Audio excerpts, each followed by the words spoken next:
That's about half a square. So let's Yeah. So you slip your first stitch, right? Just slip it off, and that gives you a nice neat edge. Oh, so yes. It's easier to sew it up. I do that on all my knitting. And then you knit in just normally. So you knit, it's hard to keep it in. So you just knit normally. But where you would now slip that one off there, you don't. You go into the back of it and you knit again, and then you slip it off. So I have that next stitch, you've made 2. hang on. Can you just? Yeah. Sorry. Do I need to do it again? Yeah. If you don't mind, just so that because you're a little. Yeah. Yeah, I'll just knit that one. It's probably not the best colour either. So you go into the stitch and you knit like normal, pull it through. Instead of slipping that one off your left needle now like you normally would, you go into the back, go back into that stitch, and you just knit at the back of it. And you've got 2 stitches. So when you say the back of this, it sort of looks like a normal knitting stitch. It is, it's just a normal stitch. Yes, I see. Oh. Still, I haven't, see, normally I would just slip that off and then you would knit, put it around and you would slip that off. But this time you knit and you don't slip it off and you just pull your needle over and you go into the back of that stitch. You can't go into the front of it because it's really not there to go into. Go into the back and then just knit like normal and it gives you 2 stitches. Okay, because it keeps your wool on the other side too. Yes, it keeps your wool in the right place. Yeah. Oh, that's great. Thanks, Jenny. I just need to back up now because I've got more to knit. Okay.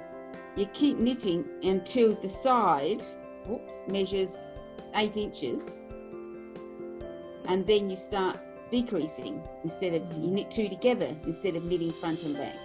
And you do that at each end of the row? No, just the beginning. Oh, just the beginning. Just the beginning of it, till you get to 3 stitches again, and then you just knit 3 together.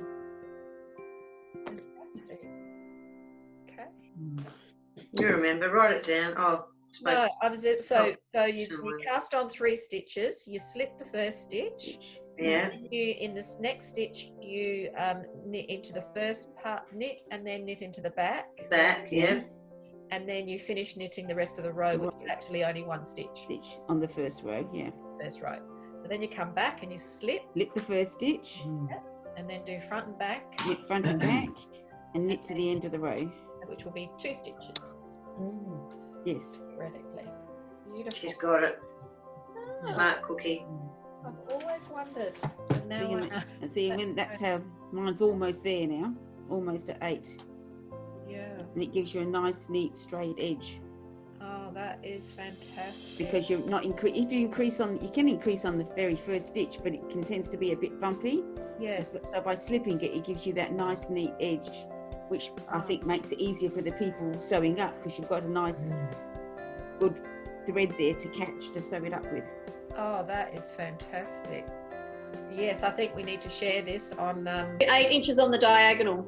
No, on the side. Once the side measures 8 inches, once the side measures 8 inches, then you need to start knitting 2 together. Then decrease by 2. Yeah, knitting 2 together after the slip slip stitch. the first stitch, knit 2 together till you get to 3. Gotcha. You're so good, Jenny. Yes. That is great. Thank you. I'll keep it simple.